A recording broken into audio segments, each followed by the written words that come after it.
Ai, ai. Então, pessoal, boa tarde.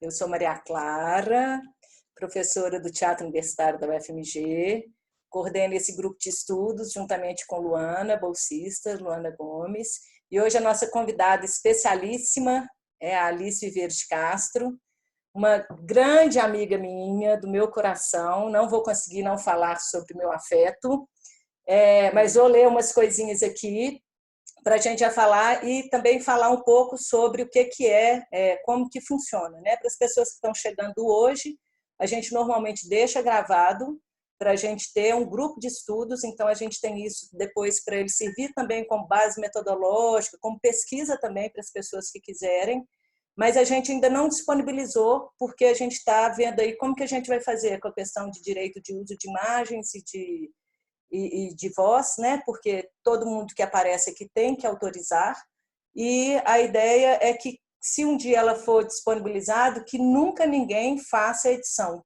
tá?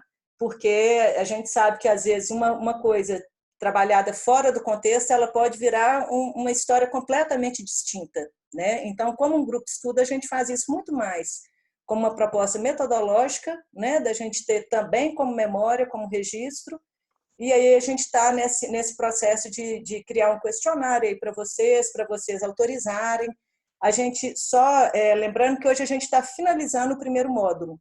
A partir da semana que vem, a gente tem um encontro no dia 29, que ele é atípico, né? Porque a gente sempre faz de 15 em 15 dias, para a gente, inclusive, falar da nova metodologia que a gente vai propor. Vai continuar sendo de 15 em 15 dias, mas tem umas metodologias aí mais que a gente vai trabalhar. Hermínia Silva! Viu? Você tem Prestígio, pessoas, você tem suas irmãzinhas aí, ó. a companheira da associação aqui, do comitê. Depois eu falo. É aquela coisa daquele número do espetáculo? Olha, Ela Alex! com a Verônica? Não, isso é outra parte, essa é outra parte, essa é outra Tá. parte. Então, ó, Isso gente. aí, esse é um bom exemplo, vou botar aqui. Não precisava Maria Clara ter Ô, lembrado gente, disso. mas foi só. Não, mas eu vou falar, eu vou usar Eu como vejo exemplo da vocês ética. duas. Eu vou usar como exemplo da questão da ética de que você Ah, pode brincar legal. em determinados lugares, com determinadas pessoas. Aqui eu Legal. me sinto à vontade e tal, você também. A gente pode brincar essa história. Agora, eu não vou chegar numa reunião, sei lá qual, porque a gente já brincou com isso em quase tudo que é lugar. Um beijo Então, para você. beijo. Ó, então, né, hoje É. eu encontro 4. O tema é a ética do riso. A convidada é Alice Viveiros de Castro, que é atriz, diretora e acrobata mental. Desde 1985, participa ativamente das lutas por uma política pública para as artes cênicas. Foi conselheira representante do circo no extinto Conselho Nacional de Política e Cultura por 6 anos. Escreveu o livro O Elogio da Bobagem. Então, a gente encaminhou, né? O Elogio da Bobagem, a gente encaminhou o texto lá. E aí, Alice, eu quero te fazer já uma primeira perguntinha. Você fica à vontade de Diga. responder ela lá no final ou a hora que for, mas é só assim, na realidade não é uma pergunta, é porque, como é um grupo de estudos, eu acho muito legal também falar como que foi esse percurso de pesquisadora, sabe? Porque, assim, né, por exemplo, você tem um livro, então como que se deu o livro, você não vai escrever da sua cabeça, e o percurso de pesquisadora, porque ainda mais você, eu tive muito perto, e você me ensinou muito a essa coisa da pesquisa, o que você vê numa imagem, né? Para mim, eu só via figurinha, você foi comigo, o que você está vendo aqui? Então, assim, e te vi pesquisando, então eu acho muito importante para as pessoas que estão aqui compartilhando com a gente, e você também dizer um pouco, se você se sentir à vontade, de qual foi seu percurso de pesquisadora para você também chegar no livro que você fez, e aí você entra no seu assunto. Ou deixa isso para depois. Eu vou fechar meu microfone e aí passo a palavra para você. Você quer como? As pessoas interagem? Você quer falar um tempo e eu te falo um tempo? Eu queria falar um pouco, assim, não só dessa coisa do percurso, que eu acho que é legal começar por aí, mas eu quero ler o texto, tá, porque eu acho que é legal, vocês leram, né? Mas é legal a voz de quem escreve, com tem um certeza. outro, é como, enfim, ser atriz, né? Fazer o personagem, quem está fazendo o personagem, quem não faz. Claro, eu espero rapidamente abrir, porque eu acho que é uma discussão tão cheia de pontos de vista, de pedaços, né? Tudo depende de onde você está, depende de onde você está vendo, depende.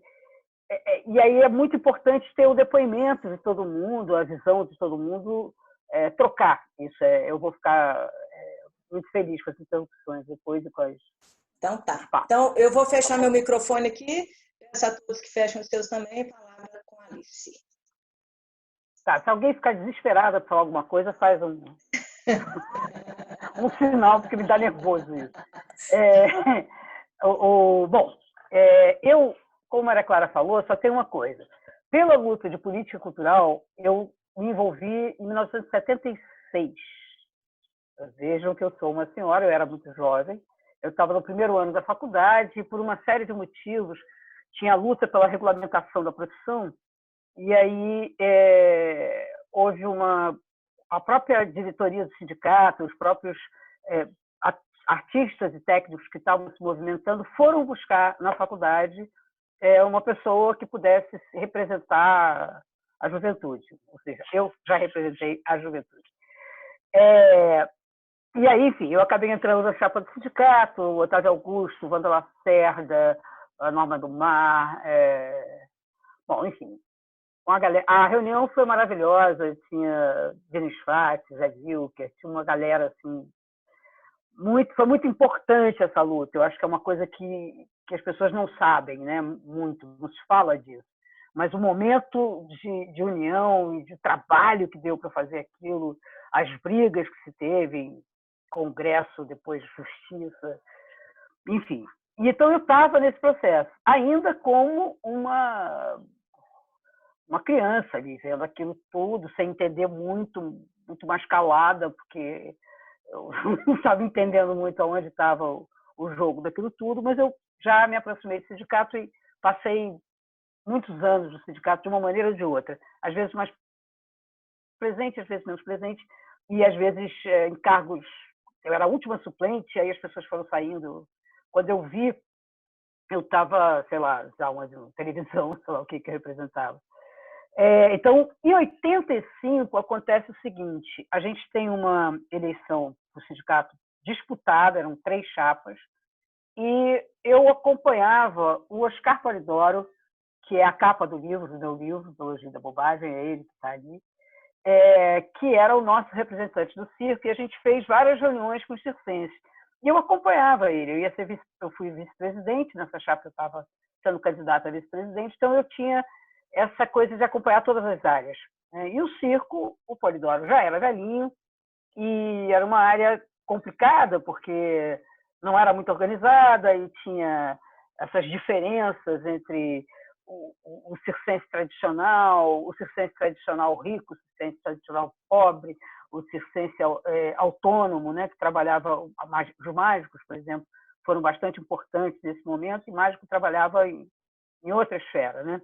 Enfim, aí eu me aproximo dessa área mais corretamente, mais fortemente, e acontece o seguinte, a gente ganha a eleição maravilhosamente bem, Otávio Augusto presidente, e o Oscar Polidoro morre 3 meses depois.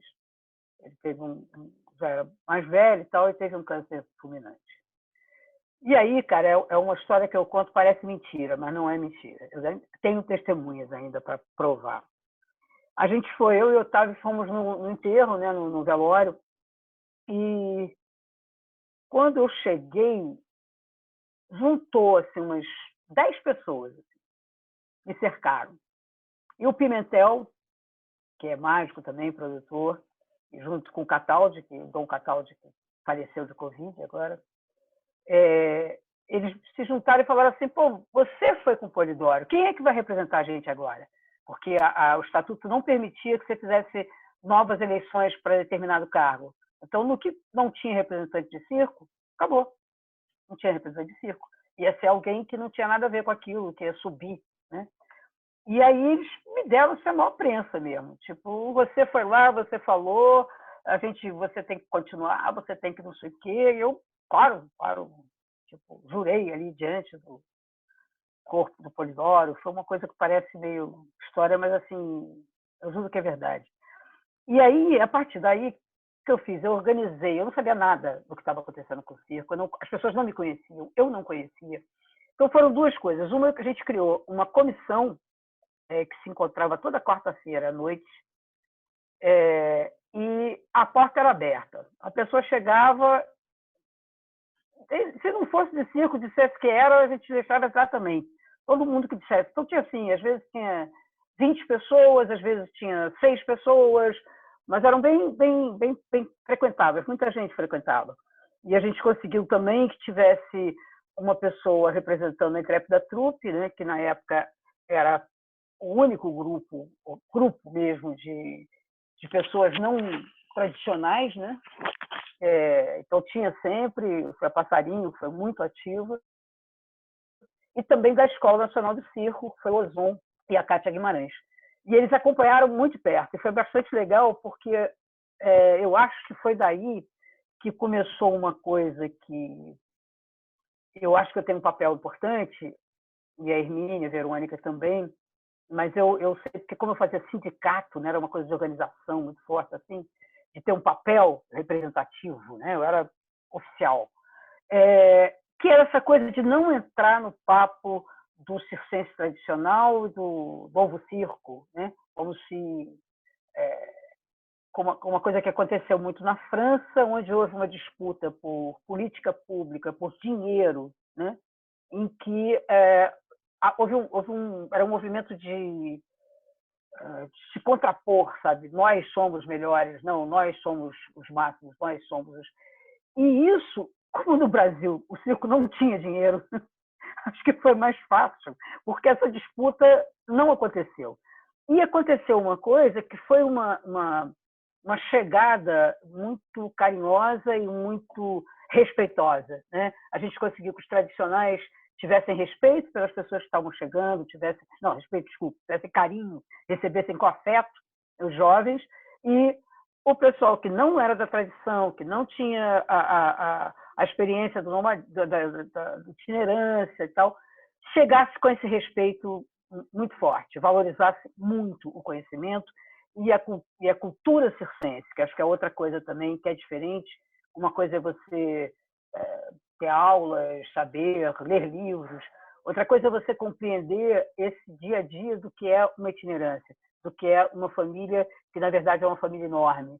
Acho que a Hermínia é um bom exemplo disso, quer dizer, ela é Silva, mas Silva significa ser também temperane, significa também ser azeiteiro, significa... Então, o circo tem muito isso. Então, você tem muito... A família é muito grande e há muito... Briga-se muito. Eu fiquei meio chocada, porque eu fui fazer uma reunião lá na escola de circo, foi a primeira vez. A gente teve que brigar, porque a escola de circo era fechada. Meu grande amigo Luiz Olimecha, querido, ele sabe disso, quer dizer, ele soube disso. Eu depois entendi muito as coisas dele, mas ele era muito contra esse movimento, assim, tão aberto, tão... e ele dizia para mim, você não entende nada, você não sabe nada. Aí eu consegui brigar para fazer uma reunião na escola de circo, foi um monte de gente. Daqui a pouco saiu uma briga, cara. Mas saiu uma briga. Essa filha da puta, eu te mato. E eu, desesperada na mesa, por favor, por favor, por favor. Aí parou a reunião, quando eu olho, os dois estão combinando churrasco. Aí alguém falou, não, a gente é primo. E nesse período também a família Serícola, faço questão de falar da Ângela da Tuca, que foram duas pessoas assim que me pegaram pelo braço e foram me dando o que eu não tinha, que era o conhecimento do circo, da circense. Eu sabia o quê? De política pública. Eu sabia que o circo tinha direitos, eu sabia que a gente tinha que como brigar, como ir na Secretaria Municipal, Secretaria Estadual e o Governo Federal, especialmente, porque a gente, naquele tempo, tinha uma ação de política cultural muito forte no governo federal. No caso, era o FNT, depois a Fundação Nacional de Artes Cênicas, onde o circo tinha diretoria, onde o circo passou a ter editais valorizando o circo, enfim. Isso foi uma luta, eu estou falando de 85. Aí eu vou falar só rapidinho uma outra coisa, é que, como estratégia, o sindicato tinha o direito a uma vaga no Conselho Executivo da Fundação Nacional de Artes Cênicas, que foi uma coisa assim, incrível, que logo depois acabaram, porque era executivo, a gente tinha poder, a gente tinha possibilidade de discutir orçamento mesmo. E aí o Sindicato do Rio estava na vez de ir. E por uma falta de visão de algumas pessoas, todo mundo achava importante que o representante fosse o do teatro, né? Mas todo mundo votava igual. Aí a gente conversando, eu resolvi que eu ia ser indicada para o cargo de circo. E isso me deu uma credibilidade, uma possibilidade de ir nas reuniões de circo, de a própria Fundacem me bancar para participar dos encontros de circo e tal. Aí eu vou juntar aqui com a questão da pesquisa. No que eu vou entrando nesse mundo, é inevitável você querer entender o mundo é esse. Você querer saber a história, querer saber de onde vem, onde vai, essa questão das famílias, como é que elas chegaram, como é que não chegaram.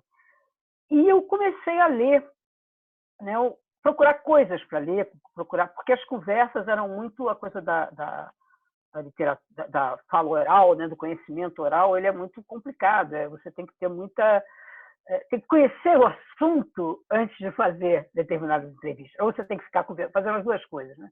Você vai, bate um papo, depois você vai e busca outras informações. E tem que ter, eu não sei se todo mundo aqui é da academia, todo mundo aqui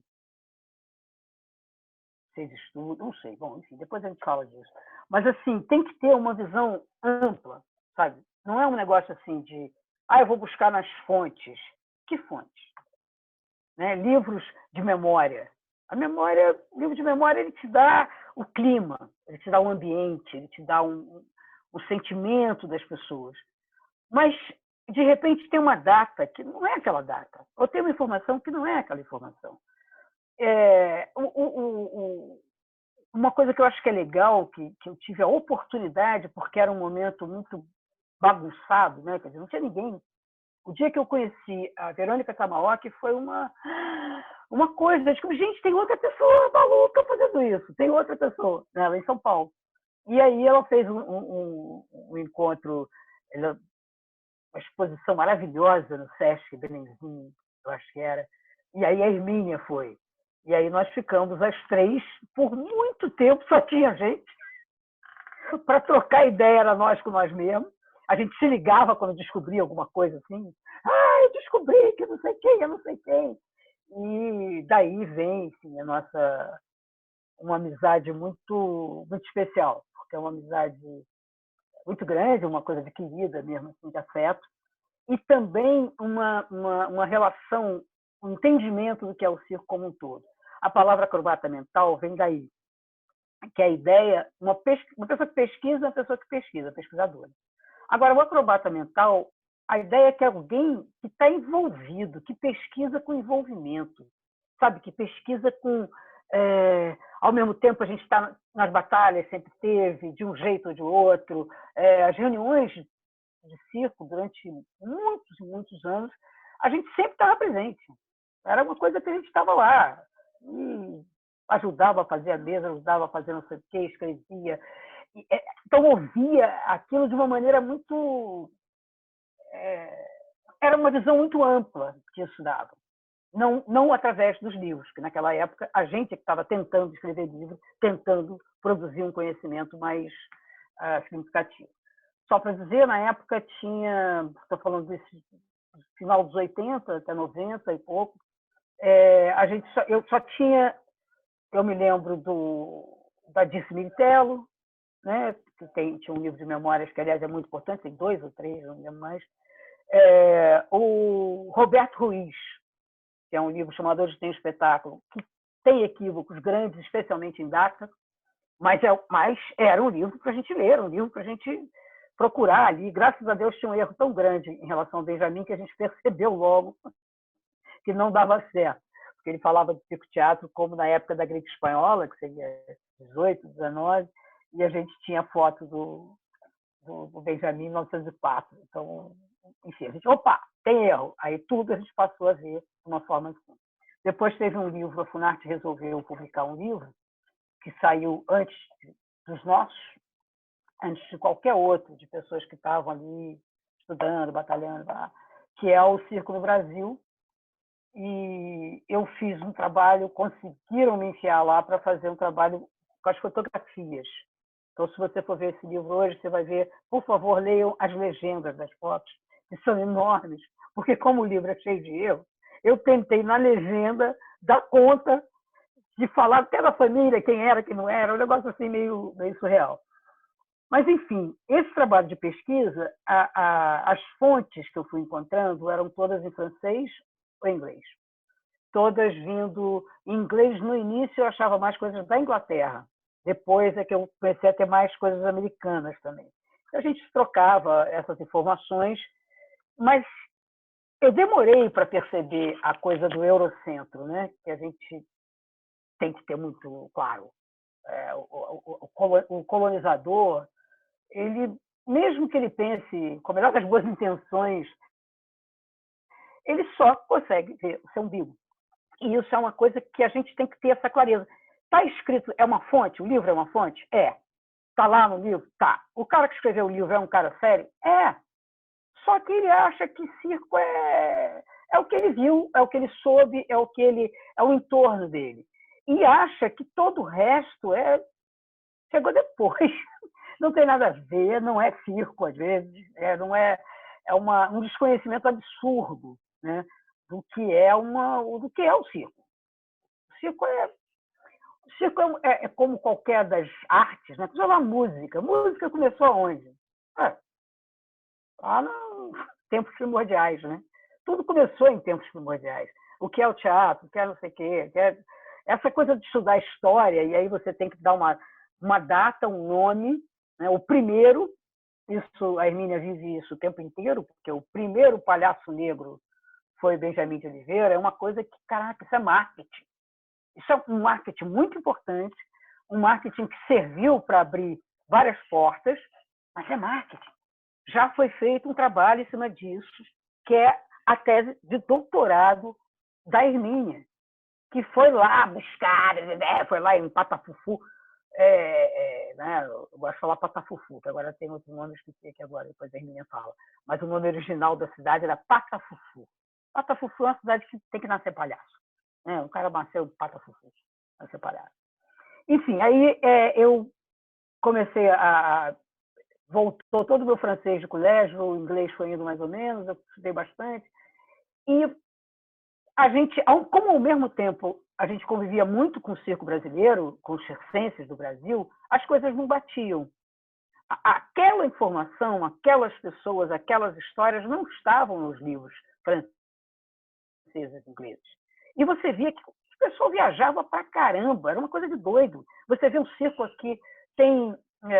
eu não vou lembrar agora, tá? Eu estou com a memória meio complicada.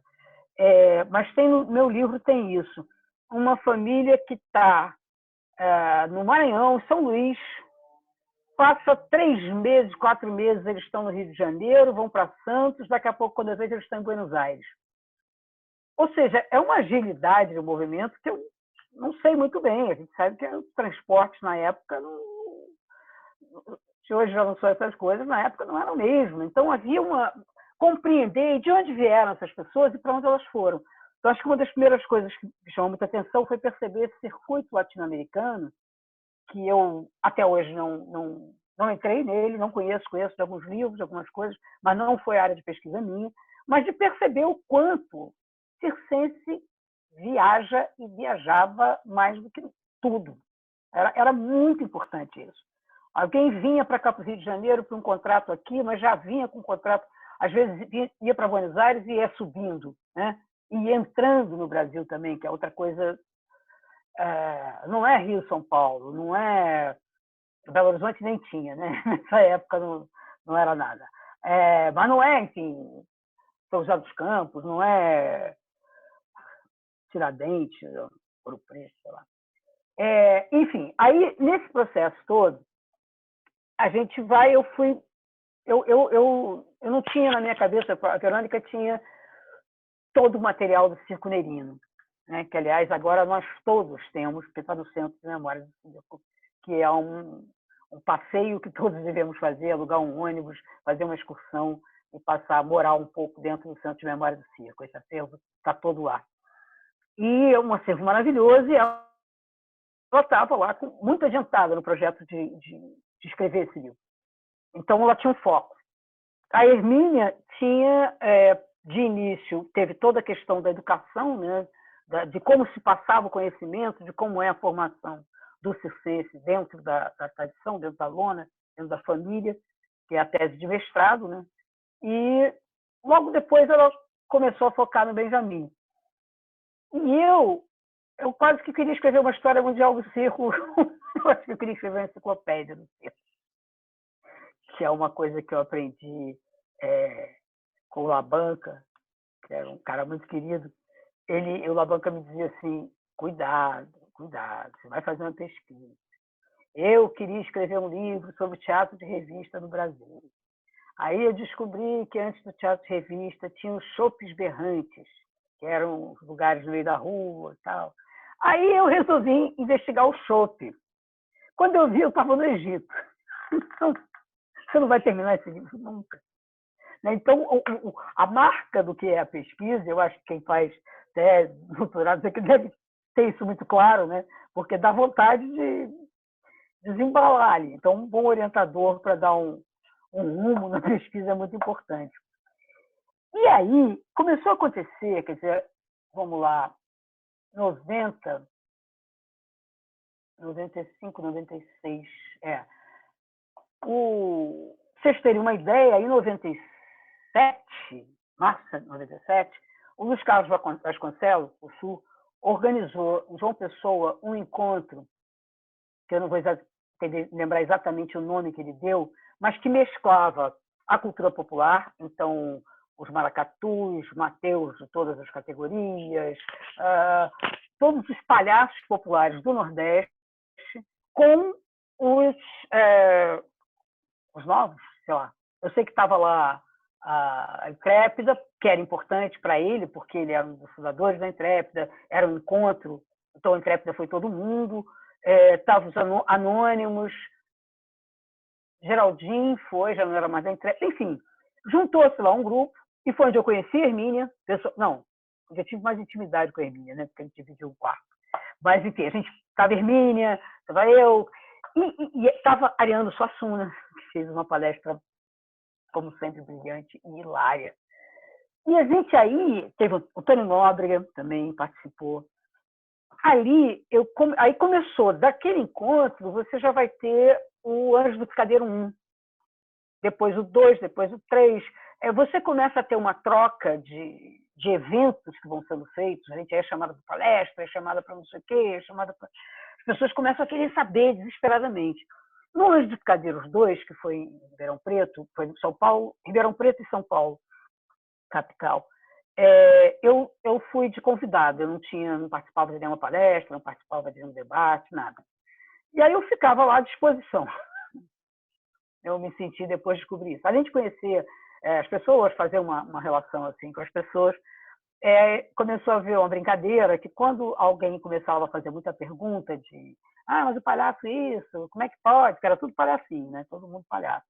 Todo mundo na época se usava muito pandeiro, porque para ser palhaço tinha que ter pandeiro. Então todo mundo de pandeirinho na mão, com aquela malinha. E aí diziam assim, acho que foi até a Regina, a Angélica, que começou com essa história. Eu estava sentada lá, aquela ali, vai perguntar para aquela ali, vai perguntar para aquela ali que ela sabe. E virou uma loucura, porque as pessoas chegavam e me perguntavam coisas. Palhaço pode ter nariz preto? Palhaço tem que estar com sapato? Palhaço, umas coisas assim. Aí foi me dando aquela coisa, puxa, como as pessoas desconhecem, são pessoas que estão fazendo cursos de palhaço, oficinas de palhaço. Né? Então, enfim, num encontro que é um encontro em que os palhaços são fundamentais, e que tem palhaços de vários lugares do mundo, em que tem não sei o quê, e ainda estavam tão presas, né, a essa visão de que o palhaço é determinada coisa. Palhaço é assim, palhaço é... E foi aí que veio o saque de fazer o livro, veio o nome, né, primeiro de tudo veio o nome, E, assim, das conversas, então, me veio assim, palhaço, é importante a gente falar sobre palhaços e tentar dar uma abertura no que é essa dimensão, né? Então, o livro é ambicioso, na medida que eu tento falar de uma história que vem desde os primórdios, passa Egito, passa China, passa não sei o quê, passa um pouquinho. E, claro, uma preocupação grande com esse momento em que o palhaço ele é o cômico. Em circo, por exemplo, isso me disseram desde o início. A família Zanquetinha, que brincava, dizia: o cara chega aqui dizendo, eu sou palhaço. Aí te manda ele embora. Pô. Ah, tá, vai lá. O cara chegar dizendo, eu sou cômico. Aí você para ouvir o que ele tem para dizer. E aí foi uma coisa muito interessante, porque eu tinha feito teatro, eu fiz teatro de revista há muito tempo, fiz cena de plateia. Eu não sou palhaça, nunca fiz nada de palhaço, não, acho que não saberia mesmo. Não é o meu barato, não sei fazer. Mas cômica, eu sou, né? A gente nunca deixa de ser artista, né? Quem é atriz é atriz. Aí o meu mentor nisso foi o Gugu Limecha, que é de família assistente, primo do vizinho Limecha, e ele me falava isso. Ele dizia, o comediante, porque o comediante é o ator que vai fazer um personagem que é, por exemplo, um palhaço. Você pode ter uma peça em que o cara faz o papel de um palhaço, ou um filme, ou o que seja. Agora, o cômico é diferente. O cômico ele está ali e ele é, e o público sabe que ele não é. O público sabe que tem alguém ali, né? Enfim, tem alguém fazendo. Mas quem está presente é o violino, é o sussu. Você nunca vai dizer, quer dizer, nunca, mas normalmente você não vai falar o nome da pessoa física que está ali. Você nem vai saber quem é a pessoa física. Você conhece, passa a ter uma relação direto com aquele cara, o cochicho. Enfim, no caso do Benjamin, ele ficou muito Benjamin, porque o Benjamin, inclusive, fazia o circo-teatro. E o Benjamin era uma figura que tem uma história diferente, né, nele. Mas Raelim, Piolia, Carequinha, o público está com eles, não quer saber. Não é uma vez que eles foram lá e fizeram um palhaço. Eles eram palhaços. Os que hoje são palhaços, ou devem ser. Tá? A busca é essa. É cômico, ele é a pessoa. Eu, na época, o Gugu me dava como exemplo pessoas como um Jerry Lewis. Você vê um filme de Jerry Lewis e era o Jerry Lewis, fazendo o que ele quisesse. Um Chaplin. O Chaplin era o Chaplin, era o Carlitos. Depois veio a história mais de falar de Chaplin. Mas o Chaplin fez um sucesso enorme, milhões de pessoas copiavam o Carlitos, ele era o Carlitos, o Charlot. Né? E ele sempre, você vai ver, ele é sempre o mesmo, sem ser o mesmo, mas ele é o mesmo. Ele criou uma figura que você depois, quando você vê alguma entrevista do Chaplin, é estranho, né? Você tem uma coisa assim, pô, esse cara é aquele que é o Carlitos. Né? O Carlitos eu conheço, o Carlitos, vocês conhecem o Carlitos. Cada um de nós conhece. O palhaço a gente conhece. Né? Enfim, eu estava muito preocupada em desfazer essas regras do livro. Em desfazer, por exemplo, a dupla é uma tradição milenar, é uma tradição que se perde nos tempos e se repete em inúmeras culturas. Inúmeras. A coisa do bobo e o mais bobo. Esse jogo gordo e magro, esse jogo do o idiota que fala com um cara que consegue ser, que é muito mais idiota que ele. E, agora, isso não é uma regra. Isso é uma característica da cultura, uma forma milenar, blá, blá, blá, mas existem palhaços solitários, existem trupes de palhaços, existem trios, quartetos, quintetos, palhaços que, ao longo da sua vida, trabalharam de várias maneiras. Tiveram um parceiro, depois trocou de parceiro, ou depois teve que fazer uma coisa, entrou num trio. Eu gosto muito do exemplo da família Fratellini, porque foi isso, eles eram 4 irmãos, então 2 ficavam na França e 2 faziam o restante da Europa.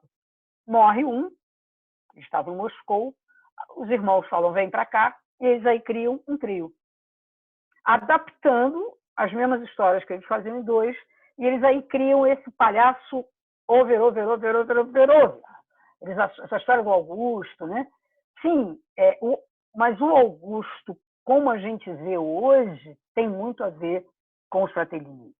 Aquela boca enorme, assim como com... Gente, eu não lembro o nome de ninguém. Tem no livro, é um palhaço americano do Ringling, que fez essa figura com a bocarra, fica tão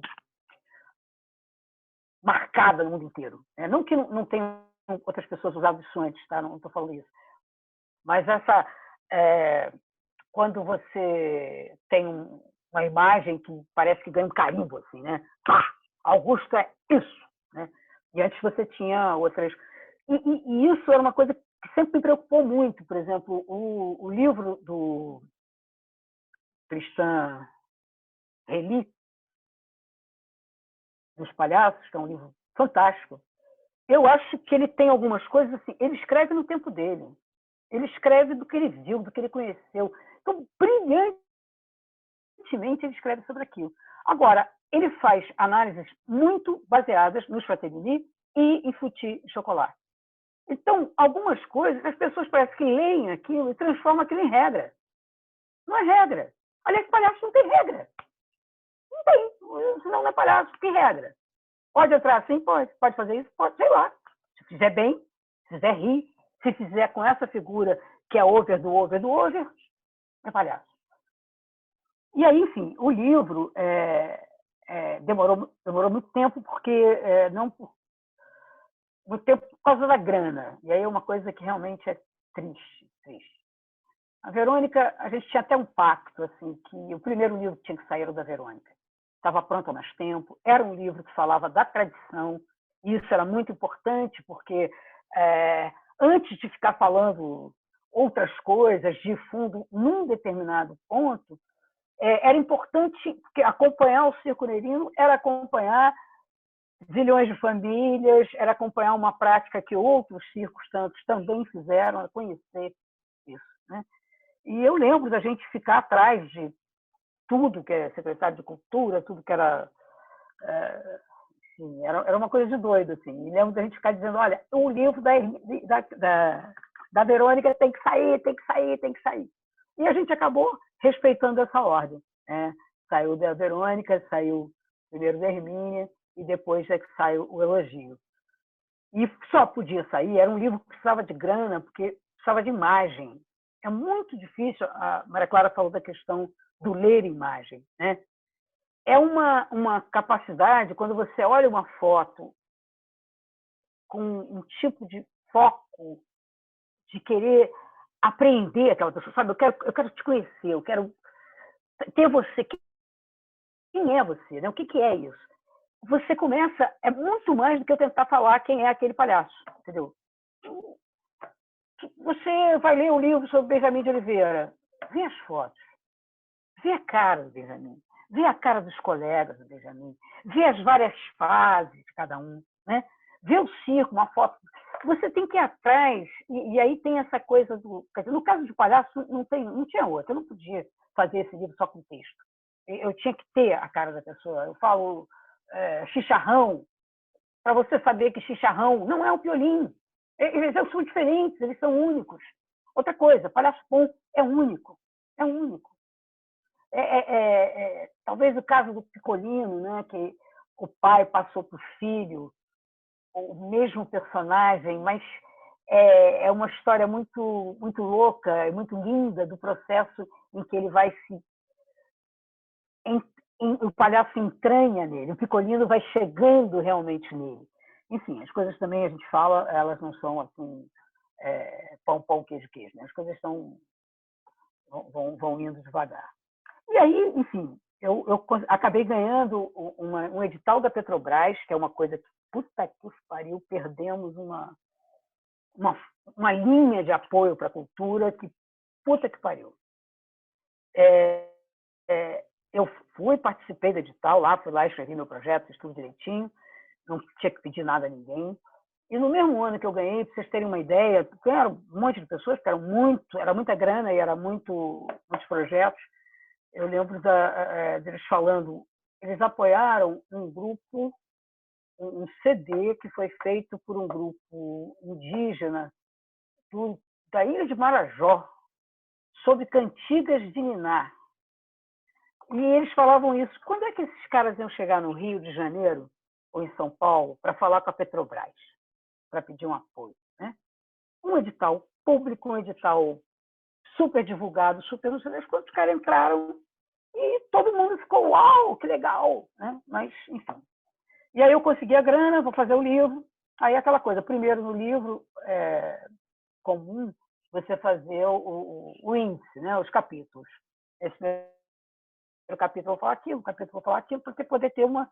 e andando. E, inclusive, para escrever era muito engraçado, porque às vezes eu escrevia o capítulo 6º, depois eu ia para o primeiro, depois eu voltava para não sei onde, porque empacava, né? Outro troço difícil que escrever. E eu sabia que a ética ia terminar um livro. Vamos entrar no tema agora, a ética do riso. E eu imaginava um trabalho assim, um capítulo grande, e eu comecei a ler filósofos, e não sei o que lá, e perguntar para as pessoas. E aí um monte de gente me passou uns livros assim, umas coisas bacanas, umas coisas profundas, umas coisas, enfim, filosofia, né? E a filosofia é uma coisa maravilhosa, mas quando ela entra naquele espaço acadêmico, ou no espaço história da filosofia, vamos falar de Kierkegaard, vamos falar de não sei quem, vai para o Platão e volta para não sei quem, não tinha nada a ver com palhaço. Não tinha nada a ver com o público que eu estava falando e nem comigo, não ia ser eu que ia escrever esse livro. E quando eu vi, eu escrevi uma página só sobre a ética. E fiquei muito feliz. Eu tenho bastante orgulho desse textinho que eu fiz. Não resolve nada, mas, enfim, eu vou ler para vocês, tá? Se alguém tiver de saco cheio, faz boceja que eu já vou sacando. A ética do riso. Meu pai, que era um sábio, gostava de dizer, e dizia em espanhol, porque fica muito mais bonito. Hay límites. Yo no los conozco, pero que los hay. O palhaço é um transgressor, um excêntrico. Está fora dos eixos, das regras, da lógica, do bom senso, do bom gosto e das boas maneiras. Ao palhaço tudo seria permitido? Quem sou eu para ditar regras? Ainda mais a quem está ao largo delas. Quero apenas lembrar que o riso pode ser transgressor ou opressor. O riso liberta e reprime. Tudo depende do momento e de como e quem o provoca, e para quem, com quem e de quem se ri. Riso ou escárnio? Piadas racistas, sexistas, fascistas existem aos montes, e o contraponto para elas não é a elaboração de um manual de boas maneiras ou um livreto sobre o que é e o que não é politicamente correto.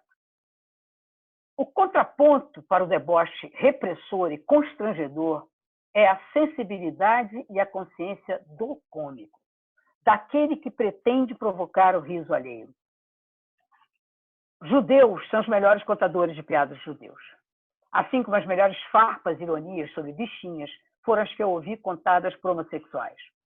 Pode piada de loura burra. Podemos rir de gordos, magros, cegos, advogados, jornalistas, sapatões, machões e o que mais nosso humor inventar. A grande diferença entre humilhar e brincar é a que existe entre rir de e rir com. Num grupo de amigos, exercitamos constantemente o humor que inclui, que transborda de afeto. Mas o mesmo comentário pode resultar numa ofensa que magoa e exclui. Tudo depende de nossos verdadeiros sentimentos. Um palhaço é um ser estranho que bota a mão no fogo, que põe a cabeça na guilhotina e que se expõe nu em sua tolice e estupidez. O palhaço é diferente do comediante. Ele não conta uma história engraçada. Ele é a graça. Ele é o risível. A torta bate primeiro no seu rosto. O pé encontra a sua bunda e o tapa a sua cara. Literalmente, o palhaço dá a cara ao tapa. Por isso, eu não acho graça em palhaços cheios de discursos moralizantes ou politicamente corretos. Palhaço, quando faz discurso, fala besteira. Palhaço erra. Palhaço não fala sério. Quando o palhaço é bom, nós, o público, é que escutamos e percebemos o quanto de sério e verdadeiro pode estar entranhado nas tolices e patetices daquele ser tão atrapalhado e estúpido. Palhaço não pode vir com legendas explicativas, senão acaba a graça, acaba a palhaçada. Palhaço não dá lição de moral, desculpa, estou emocionada aqui. Palhaço não dá lição de moral, mas também não é amoral. Mas quem sabe a diferença? Quem conhece o limite? Acho que tudo depende do lado que escolhemos na vida e de compreender que a todo instante é como se um espelho aparecesse e o muro andasse, trocando os lados de lado. O que é justo em um determinado momento ou situação pode ser muito injusto no momento seguinte. A verdade nunca é absoluta. A bondade nem sempre é o melhor caminho. E por aí vão as coisas, exigindo atenção, sabedoria e um firme exercício de fidelidade aos princípios que norteiam a vida dos que escolhem ter princípios na vida. Aqui foi para mim uma de... A Isabela, também, Paloma. Oi, pessoal. Tem aqui, tem até o silêncio aqui, né? Essa descoberta, eu fui atriz de fazer teatro de revista, então eu fazia cena de plateia, né? Que é aquela cena que você fica brincando com a plateia. No caso de teatro de revista, não é aquela brincadeira que palhaço faz muito, de pegar a pessoa da plateia, levar a pessoa para a plateia. É outra coisa, é você quase que finge que está perguntando para a pessoa.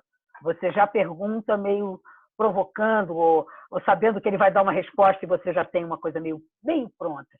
Há improviso, mas também há uma condução muito clara. E é delicado, sempre é delicado, porque você pode tocar em alguma coisa, uma pessoa, alguma história que não bate bem. Ninguém está livre disso. E aí, só para vocês terem uma ideia, em 1985, há 35 anos atrás, eu sou velha, muitos de vocês não tinham nascido, né? Seu pai e sua mãe nem tinham se conhecido, nem nada. A gente fez uma revista chamada Chopos Berrantes, que era exatamente essa ideia de um lugar. Então, tinha mesa, cadeira, vendia bebida. Os atores eram garçons. Então, a gente estava servindo e dizia assim, só um minutinho que eu vou ali fazer a cena e já volto. Era uma coisa cantada, era uma coisa engraçada, gostosa. E passava assim, vários tipos de bebida, né, locais de beber. Desde um salão americano até um boteco furreco. E a minha cena de plateia era uma portuguesa que entrava, cantava uma musiquinha portuguesa, falava com o sotaque português e brincava com essa coisa da piada do português. Então, a ideia era mexer com os preconceitos. Só que em 1985, o jeito que a gente achou de mexer com os preconceitos contra homossexuais, negros e judeus, e aí os portugueses, né? Começava com os portugueses, começava com essa figura, mas aí eu era uma portuguesa, né? E na época a piada era, né? Português é burro, português é burro, português é burro, mas nós já elegemos presidente e vocês não elegeram nenhum. Né? Em 85 ainda não tinha tido nenhuma eleição democrática de verdade. Então ficava essa coisa, português é burro? Quem é que é burro aqui? Que merda é essa? E aí o jeito que a gente tinha, cara, era contar, falar que isso tudo era uma estupidez, falar do preconceito, que começava falando da gente, né, porque tinha tido um escândalo, que a síndica do lugar lá onde tinha o teatro fez um escândalo, queria proibir o espetáculo, porque era um espetáculo que tinha nu, que tinha palavrões, cenas de sexo explícito, sei lá o que ela inventou na história. E aí eu brincava dizendo isso, olha, queria dizer, quem veio aqui esperando, né, aquela orgia, aquele negócio legal, sinto muito, mas não vai poder rolar, não é aqui. Tem outros endereços, a gente pode combinar depois, mas agora não rola nada. Então, brincando com essa coisa, vinha uma piada de negro. Tipo uma piada que se contava na época, que as pessoas riam na plateia, e aí ficava, na nossa opinião, daquele momento, e da plateia também, ficava demonstrado que aquilo era uma idiotice, que aquilo era aquela piada não tinha nenhum sentido, não tinha nenhuma graça. E eu mesmo com judeu, com os homossexuais era mais divertido, porque eu sou lésbica e no elenco tinha de um tudo. Então ficava essa brincadeira brincava do fora eu um sapatão, o senhor não me calçava? Né? Então tinha essa brincadeira assim no ar. Cara, hoje, se eu for fazer essa cena hoje, me matam, e eu me mato. Mudou tudo. E não mudou a clareza de que eu não quero ser racista, né? Quer dizer, que aí hoje a gente tem essa coisa maravilhosa, quer dizer, antirracismo, né? Eu sou antirracista, o que não quer dizer que eu não tenha meu racismo entranhado, que ele apareça em algum momento, porque todos temos, e isso é uma coisa que é dia a dia, né? Você vai descobrindo, putz, caraca, aí você lê uma coisa, você vê um negro falando um negócio que você fala, caraca, isso é ofensivo, isso é humilhante, isso é restritivo, né? Os meus privilégios, onde é que eles estão? Como é que eu lido com isso? Né? Enfim, aí é uma coisa interessante na questão da ética, porque a ética, quer dizer, o que eu tento dizer é isso, você é antirracista, você não quer ser preconceituoso, você não é preconceituoso, você não tem problema, você acha o machismo um horror, você percebe o machismo, você percebe o antissemitismo, você percebe a gordofobia, você percebe tantas outras coisas que a gente hoje vai dando conta. A questão dos especiais, a questão do retardado, por exemplo. Eu cresci numa geração em que a gente chamava de retardado qualquer... retardado, parece retardado. Isso era puro, sem mais intenções. O que não é verdade, né? Puro nunca é. São heranças que a gente tem. Então, essa clareza, assim, você vai ficar mais difícil você fazer piadas que reforcem preconceitos se você tiver, no seu dia a dia, todo momento, essa preocupação e o entendimento do que é o preconceito, de onde ele pode estar. Um palhaço que não tem isso, ele não consegue ver. Por exemplo, na tradição, muitas das cenas clássicas de palhaço são machistas até o fim do mundo.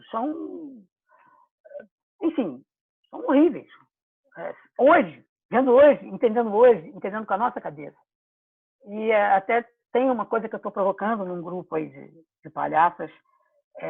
Todo mundo quer inventar uma dramaturgia própria, uma cena própria, né, de mulher palhaça. E eu acho muito interessante trabalhar as cenas clássicas, porque elas têm um humor dentro delas que é muito forte, que é muito bom, e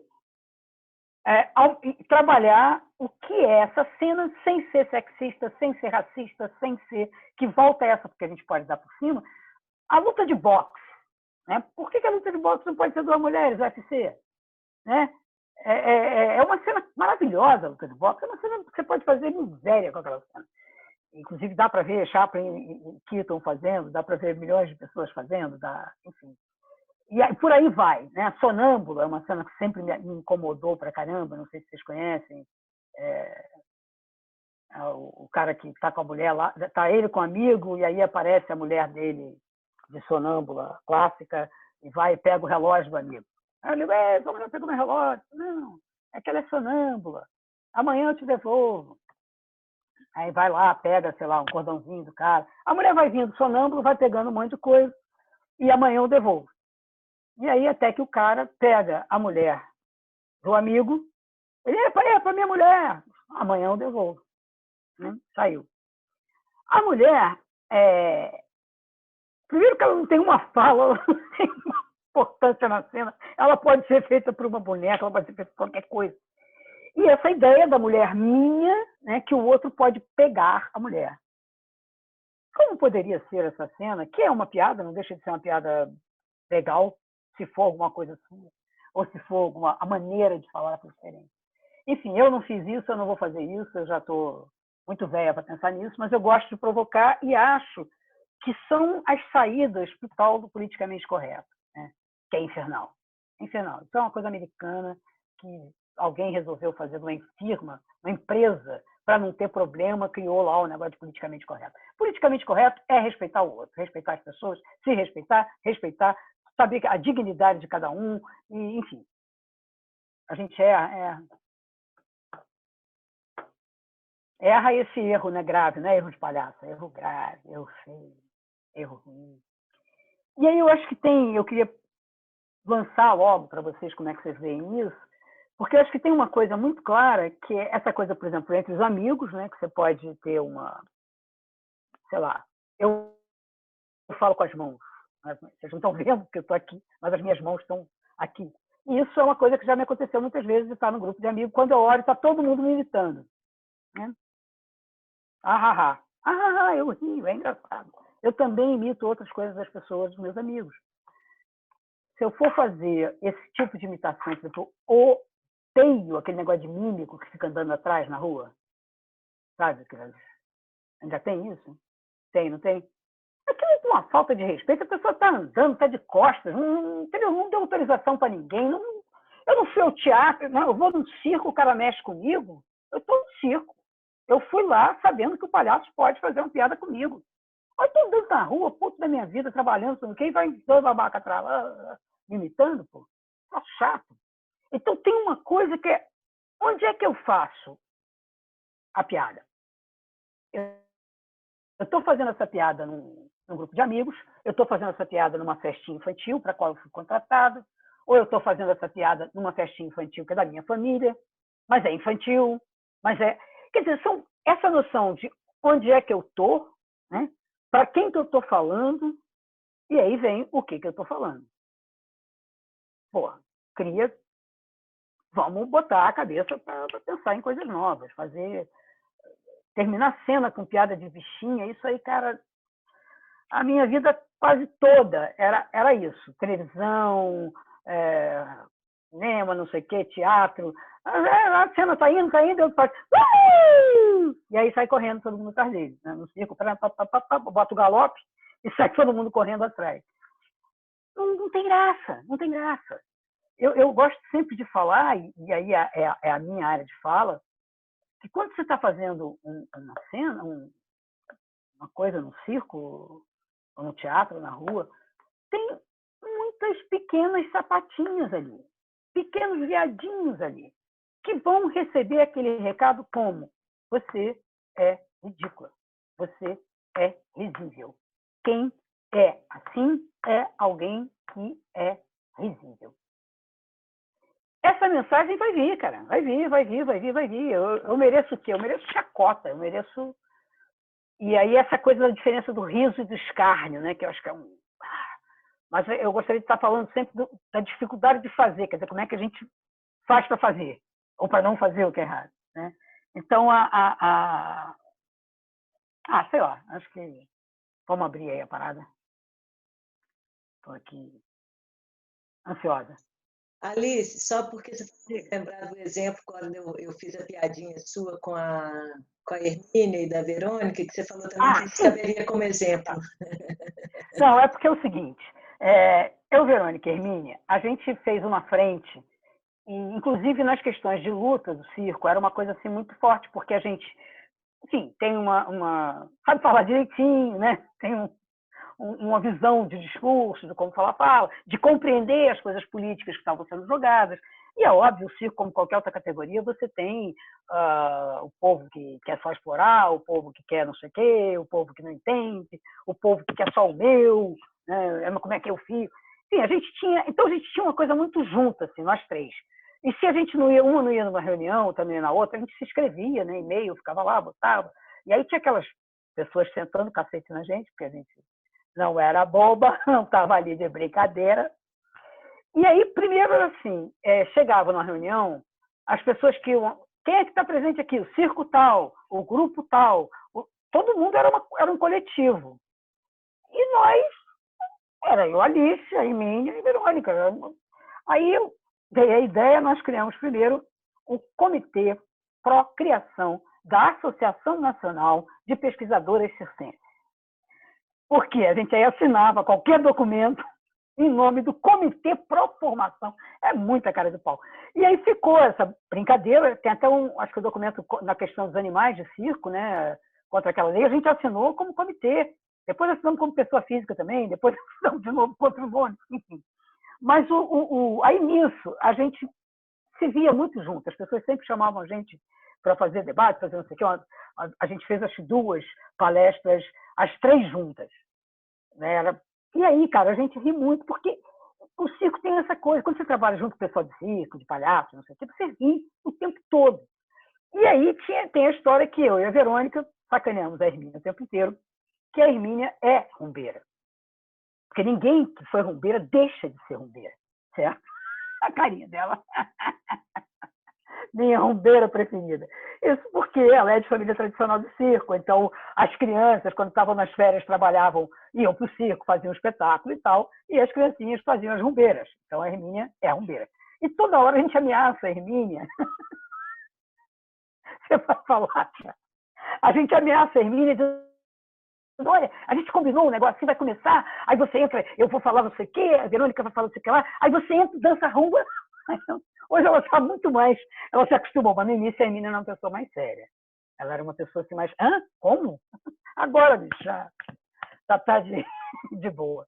E então chamar a Hermínia de rumbeira. E a outra coisa que eu lembrei, que muita gente não entende, é que num determinado momento desses de brigas, de confusões, de poder entre os circenses, que eu acho que a gente teve muito esse papel de tentar equilibrar as coisas, que a gente não é nem dono de um circo grande, nem dono de um circo pequeno, nem, né? Não vamos concorrer àquela verba. Não. Aí uma pessoa escreveu para a Hermínia falou alguma coisa, e uma pessoa escreveu para a Hermínia e dizia assim: não, porque uma pessoa do seu calibre falar uma coisa dessa, sei lá o que é. E aí, cara, mandou para mim, para a Verônica, e a gente começou. Qual é o calibre da Hermínia? Qual é o meu calibre? Eu tinha sei lá, um obus, uma coisa assim. Enfim, essa questão do calibre, e aí a gente criou as pistoleiras da pesquisa. Tá? Nós somos as pistoleiras da pesquisa. Temos, muito antes do Bolsonaro, temos fotos fazendo armas. Hoje em dia, acho que a gente não é pacifista da pesquisa, qualquer outra porra. Ninguém podia imaginar. Mas, enfim, essa relação, ela é muito rica, porque tem outra coisa, a gente discute. A gente tem coisa que não eu não acho muito assim, não. Que isso, que porra é essa, que não é, que sim. E porque discutir é fundamental. Abrir é chato às vezes, cria um clima estranho, certamente pelo fato da gente se conhecer muito, isso fica mais até fácil, porque o afeto está ali presente sempre, mas a gente às vezes é muito, faz um debate, ninguém fala nada, ninguém discorda, fica um negócio, ou então cada um começa a falar sua fala, a fala do outro não existiu, né? A gente tem essa coisa, a gente está falando de arte, circo é arte, então não conversa, alguém não tem opinião. Por que os caras escrevem milhões de coisas sobre pintura? Tem lá uma exposição de pintura, catálogo de pintura, um troço mais infernal. Você está vendo o quadro, aí vê o catálogo. Porra, não tem nada disso no quadro, porra. Eu ficar botando. Enfim, mas vamos em frente, era só para manter a rumbeira aqui, nossa rumbeira. Ela, inclusive, falou que vai fazer uma participação no final. Né? Você já trouxe as maracas? Não? Essa história me persegue, mas a única coisa que eu vou falar, eu adorava as rumbeiras do circo, adorava. Pena que eu não fui, mas mas elas me metem em cada fogueira, gente, porque elas já chegaram a anunciar num cabaré do Anjos, que colocar no programa do cabaré do Anjos que eu ia dançar rumba. E o problema, só esse parênteses, no nosso comitê pró-formação, ele é pró-formação até hoje, porque ele nunca se consumou. Então, tem mais de 10 anos que ele é pró-formação. Mas tem uma coisa que, assim, a Alice e a Verônica são artistas, foram artistas. Eu nunca fui, gente. Elas são muito mais cirqueiras que eu. Eu nasci no circo, mas não sou cirqueira, que nem elas. E aí, quando elas me anunciam num cabaré que eu vou dançar, eu quero abrir um buraco e me enterrar. Porque elas adoram chegar. Agora! Hermínia Silva, a rumbeira. Gente, eu, quando estou junto com elas nesses lugares, eu saio de perto, porque elas me aprontam o tempo inteiro.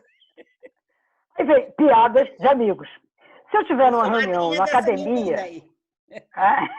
Eu sou madrinha dessa menina. É minha madrinha, nossa madrinha aqui. Madrinha, da Nena. Eu e Emerson somos os padrinhos da Nena e da Alice.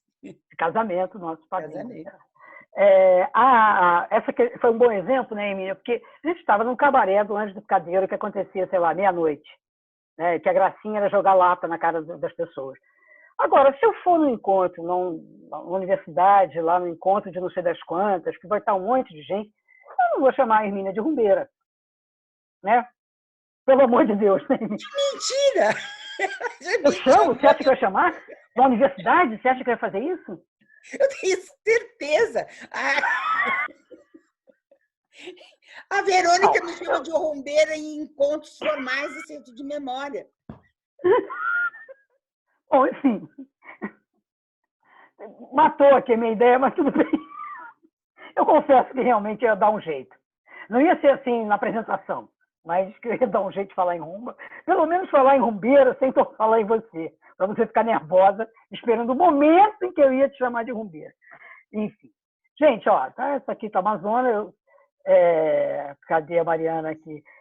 Eu tenho até sugiro para você, Maria Clara, que eu estou escrevendo um livro já faz uns 30 anos, sobre o método confuso. O método confuso é uma coisa muito importante, porque, na verdade, a gente planeja tudo. Né? Vai ser assim, encontro, vai falar assim, o que eu vou falar, o que você vai falar, e nunca é assim. Não adianta. Você faz um congresso com não sei das quantas, tem horário lá do tal do coffee break, né, da merenda do Suassuna, tem horário. Os horários não dão certo. As pessoas chegam atrasadas. A outra pessoa chega na hora dizendo que tem que falar agora, porque ela vai ter que sair, porque o filho está doente. Então, a gente tem que aprender a trabalhar com método confuso, entendeu? Então, a gente vai para cá, volta para lá, enfim, organiza. Aí, depois, o que acontecer, a gente tá junto. Tá? Eu tinha pensado outras coisas para falar que eu não falei, enfim, também não sei. Vamos lá. Jogando a bola. No método confuso, tem aqui tem 2 inscritos por enquanto, o Inimar e a Luana. Então, eles fazem a pergunta, né? O Inimar faz uma pergunta, você responde, a Luana faz uma pergunta, você responde, e as pessoas vão se inscrevendo, ok? Tá, mas depende da pergunta. Eu aí respondo direto, ou então eu junto umas 2 ou 3. Beleza. Oi, gente.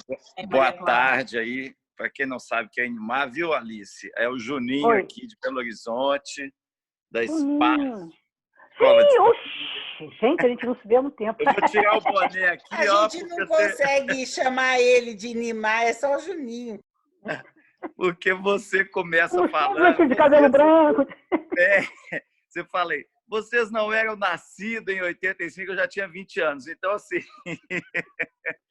E eu me identifiquei muito, gente, eu vou só estender um pouquinho, tem muito tempo que eu não converso com a Alice e tal, mas rapidinho.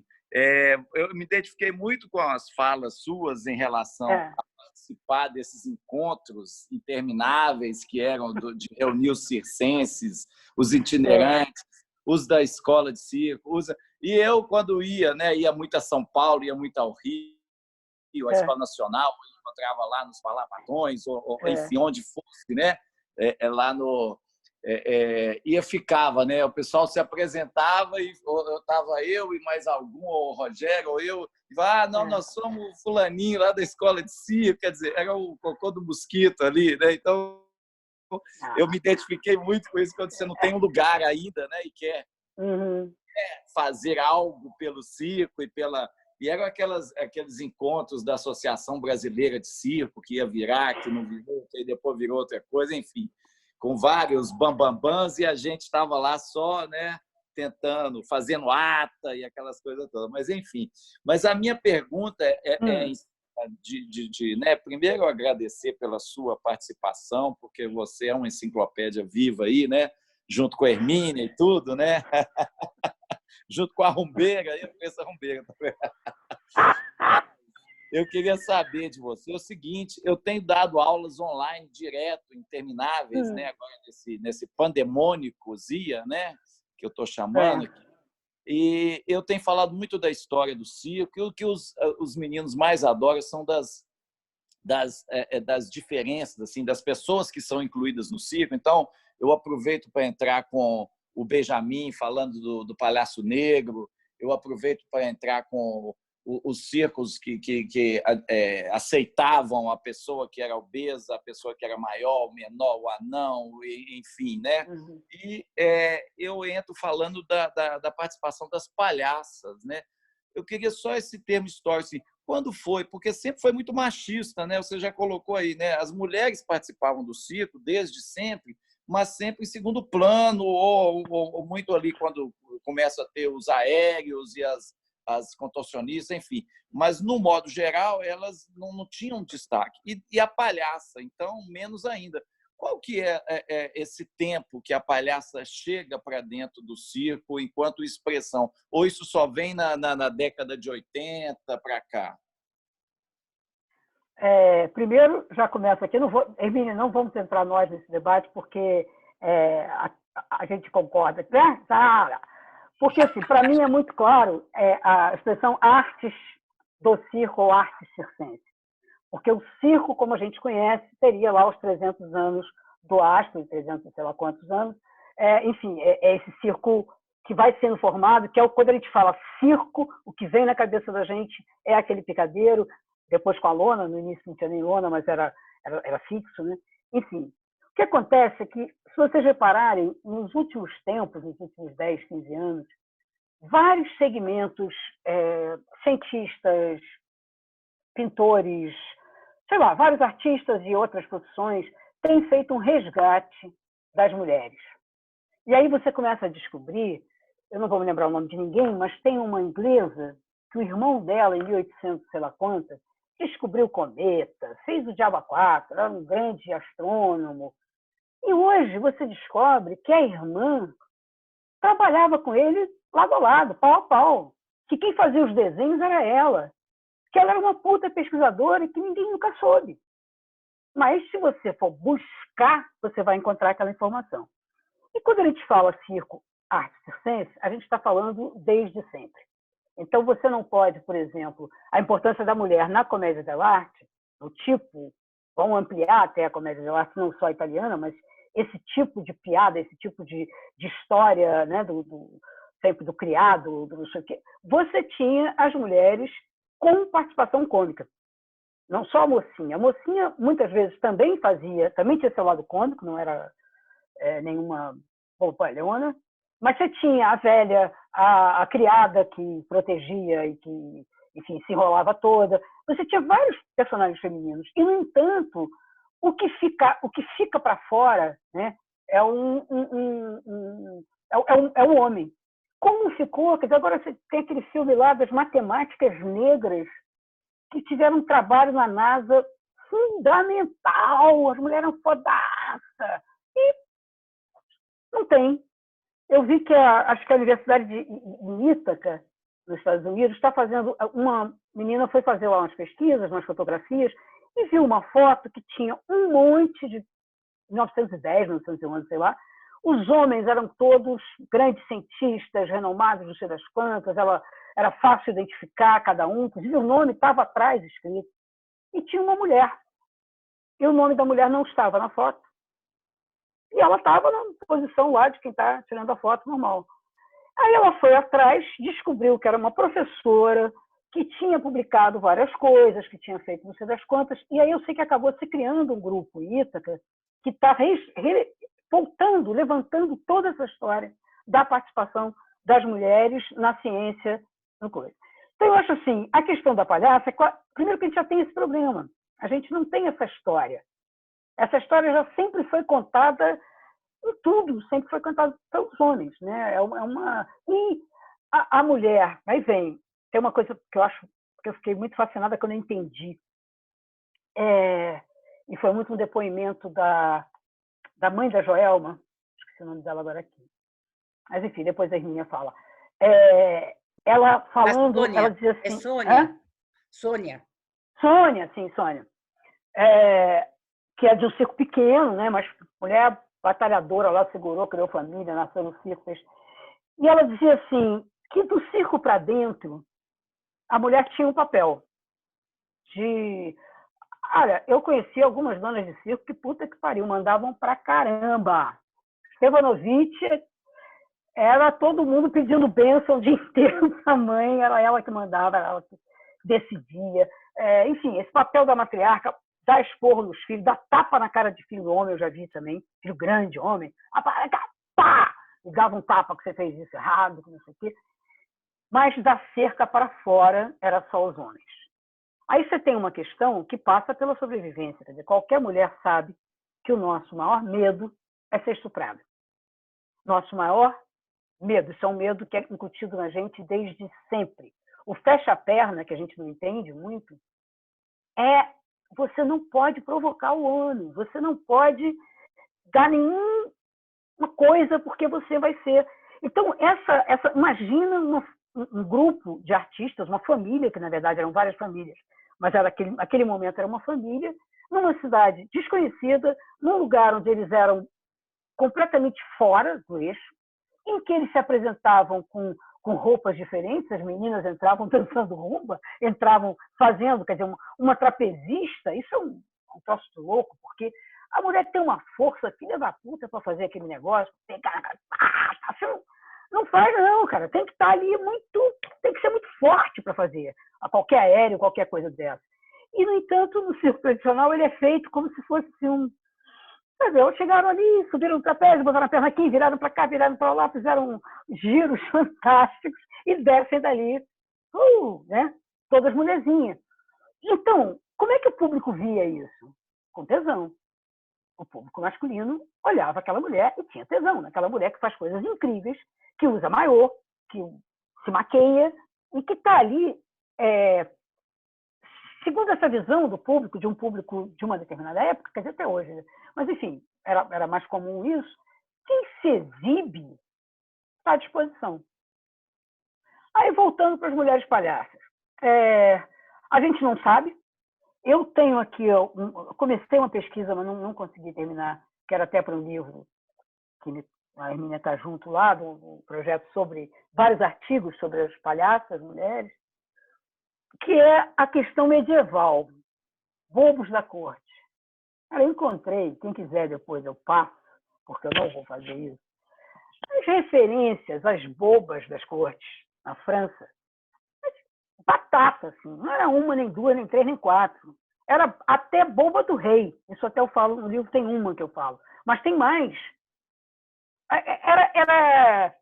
As anãs, então, nem se fala, né? A anã tinha um espaço incrível, faziam as cenas se ridicularizando como anãs, se ridicularizando como mulheres, e, ao mesmo tempo, pá, dando a porrada final na cena.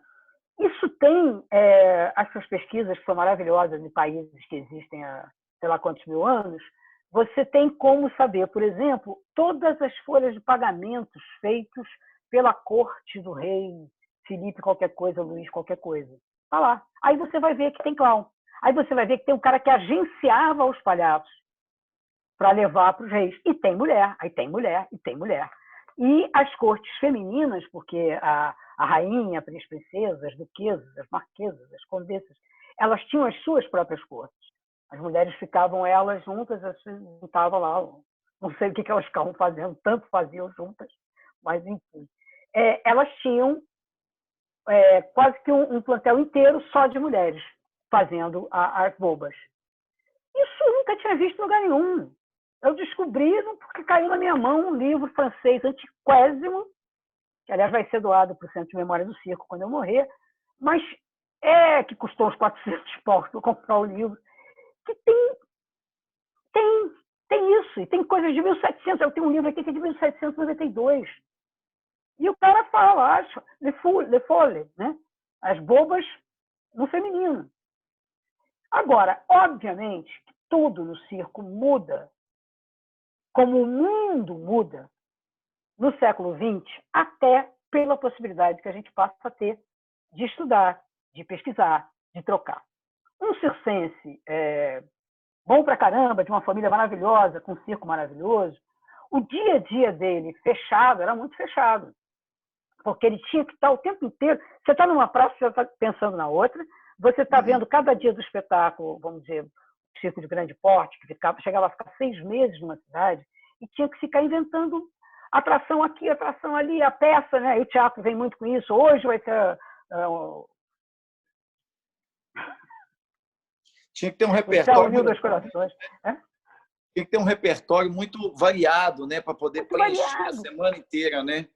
E meses, às vezes meses, né? Enfim, e depois isso, do ser estrangeiro, porque o livro da Beatriz, maravilhoso, Noite Circense, né? Que é uma historiadora mineira que fez um trabalho, o trabalho dela, o interesse dela era mostrar a formação da cidade. Obrigado, querida. Regina Horta. Regina Horta, já li. É muito bom. O trabalho dela ela não é uma... Ela falava para a gente, né? Não, mas eu não sou especialista de circo, não, porque o que ela estava estudando era a formação das cidades mineiras, né? A Minas, que foi criado com uma cidade de passagem, né? Trazer o tempo todo, vem para cá e vai para lá, trazendo ouro, trazendo coisa, levando, e que começa, num determinado momento, a criar as cidades, as pessoas a pararem naquele lugar, a serem daquele lugar. E aí ela vai e vai estudando, comparando com o circense, porque era o estranhamento e, ao mesmo tempo, o fascínio. Né? Essa pessoa que é estranha. Então, isso, por exemplo, ela conseguiu fazer porque hoje a gente pode ir numa Biblioteca Nacional e baixar um monte de... procurar os jornais, procurar não sei o quê. Enfim, tá bom. Século XIX já dava para fazer algumas coisinhas, né? Já teve gente fazendo. Mas hoje o circo é visto de uma maneira muito diferente, muito diferente. E, inclusive, principalmente pelos tradicionais. A noção da minha história é uma coisa que está... Eu tenho muito orgulho, eu, Hermínia e Verônica temos um papel nisso muito grande, de fazer com que cada um entenda que a sua história é única, que a sua história merece ser contada, que a sua história é única. Não adianta dizer, porque os Stepanovic, os Stankovic, os François, né? Que dia será que a gente vai saber se eles são os mesmos ou não? Mas, ao longo dos anos, essa história foi uma. Eles viveram coisas que só eles viveram. Então, essa coisa das palhaças, eu sempre tenho muito medo de dizer, isso surgiu agora. Vamos dizer assim, foi surgindo um grande movimento fora da área do circo, porque no circo não tinha palhaça, mas a gente tem maravilhoso aquele filme, que coisa mais brilhante, que é o Minha Avó Era Palhaça, uma coisa muito bem feita, né? Um filme de primeira linha. Assim. A gente tinha as mulheres que faziam palhaços escondidos, e a gente não sabe se teriam outras, né? Que era escondido, ela fazia, ninguém sabia, nem quem trabalhava no circo sabia que ela estava fazendo um palhaço homem ali. Então, esse movimento, você começa a ter oficina de palhaço, você começa a ter curso de palhaço, e você começa a ter mulher fazendo palhaço.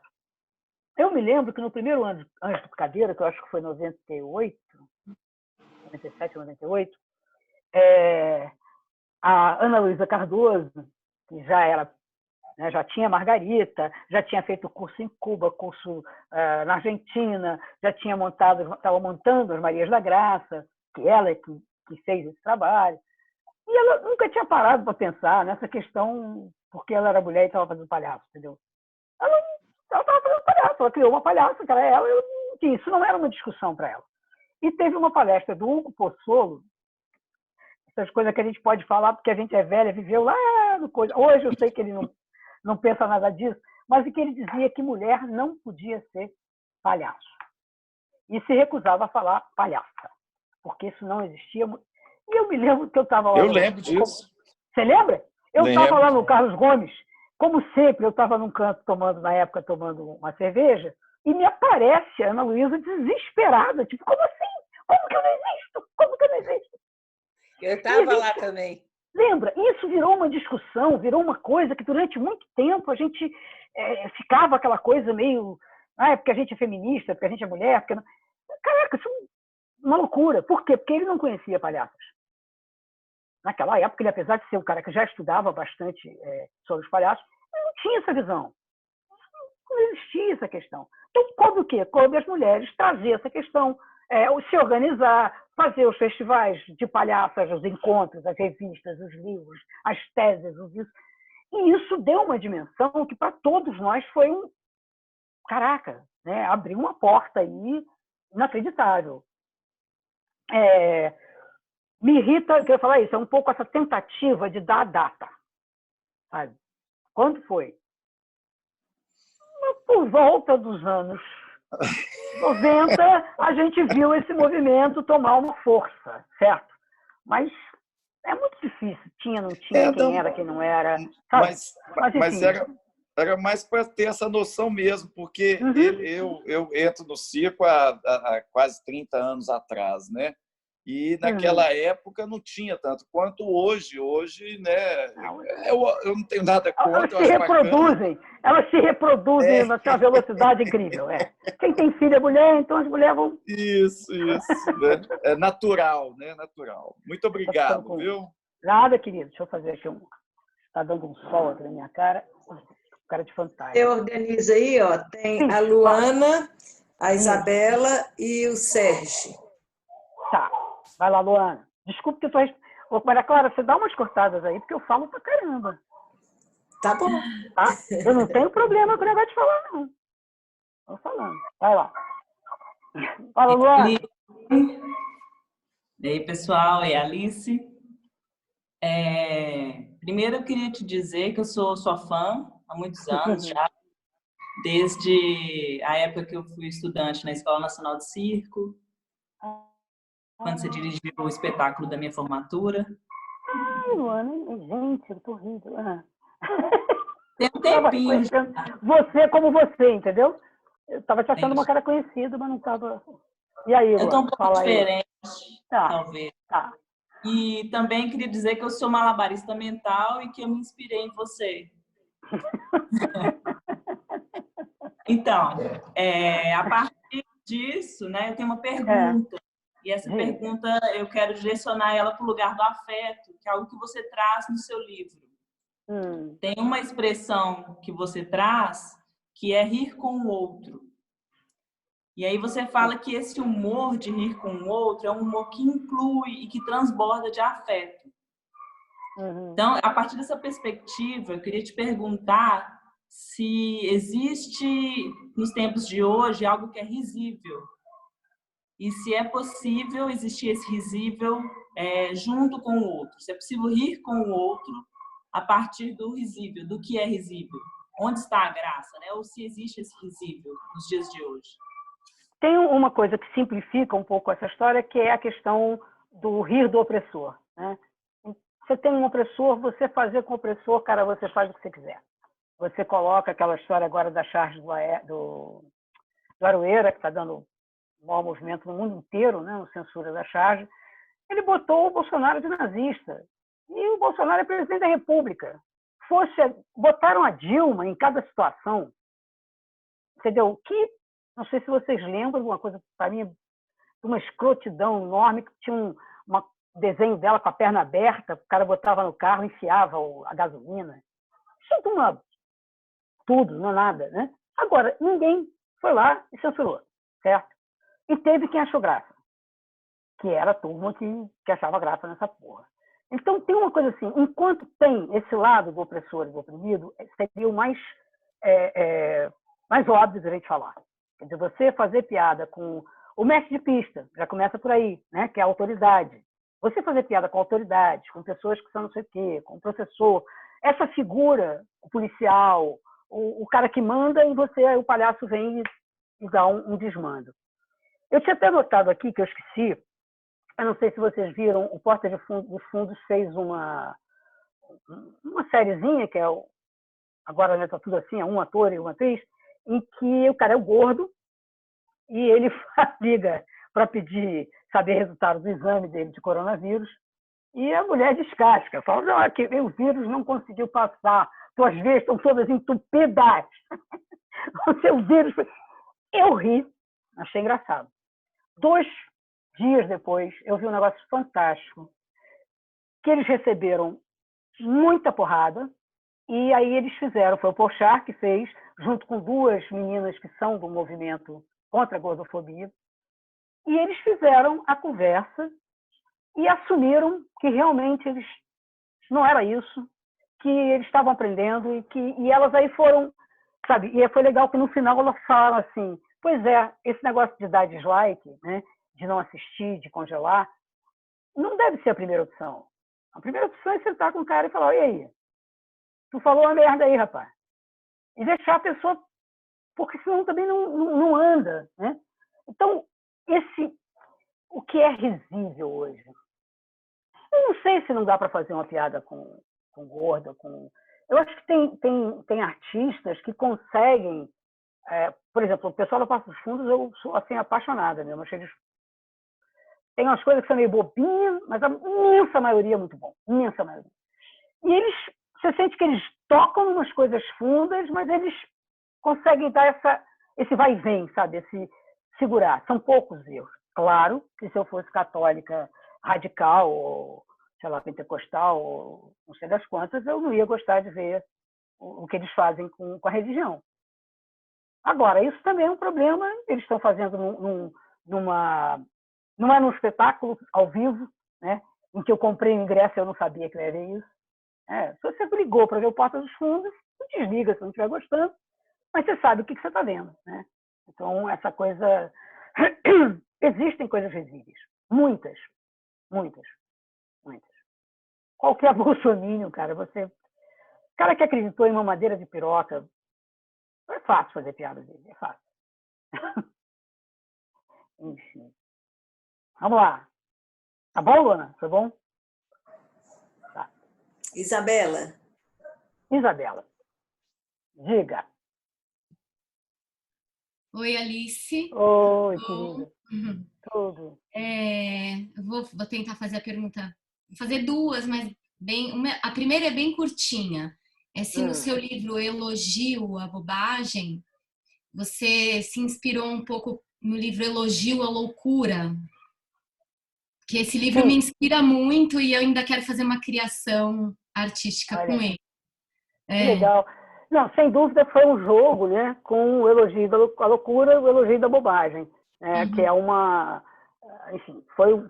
Quem não conhece, tem muita gente que não conhece Elogio da Loucura, nem Erasmus, né, não entende, mas está ali. E tem outra coisa que eu faço questão de falar.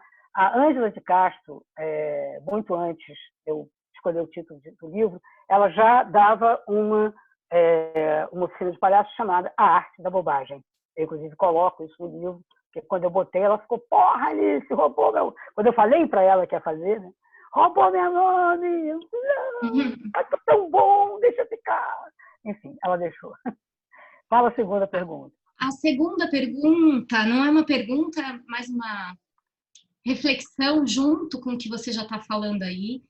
Eu agora estou começando uma pesquisa para o doutorado sobre mulheres e circo. Eu fui aluna da Hermínia no mestrado, lá na Unesp, ela era professora convidada, e eu fiz uma matéria, agora a gente está com um déficit de professores que pesquisem e entendam sobre circo lá na Unesp, está terrível. Mas eu fiz uma matéria de teatro sobre o teatro feminista, né? Uma professora que pesquisa isso, a Lúcia Romano. E aí ela estava justamente falando isso, né?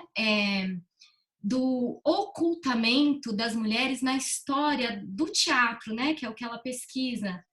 Então, ela estava assim, descobrindo textos agora do Stanislavski, mostrando que a irmã dele foi assim, ao lado dele, super pensadora como ele, super mais ativista política, foi fazer teatro com camponesa, ela tinha uma coisa muito forte, e eu nem lembro o nome dela, olha só. Sim. E a gente não conhecia a história dela e a importância dela em toda a criação metodológica e todo o pensamento teatral do Stanislavski, né? Então, também fico com essa pulga atrás da orelha no circo, né? Principalmente nessa questão das palhaças que você colocou. Será que elas só surgiram agora mesmo, né? Ou será que elas foram ocultadas historicamente, né? Também, né? Mas assim, a minha pesquisa, como tem muita gente já pesquisando mulher palhaça, eu quero focar mais nas acróbatas, né? As mulheres acróbatas, que é a minha área. Eu sou, né, uma mulher acróbata. Eu vivo até hoje o preconceito disso que você falou, de você ser uma mulher que trabalha com o seu corpo e que ainda é vista como sei lá o quê. Mas é isso. E aí a minha pesquisa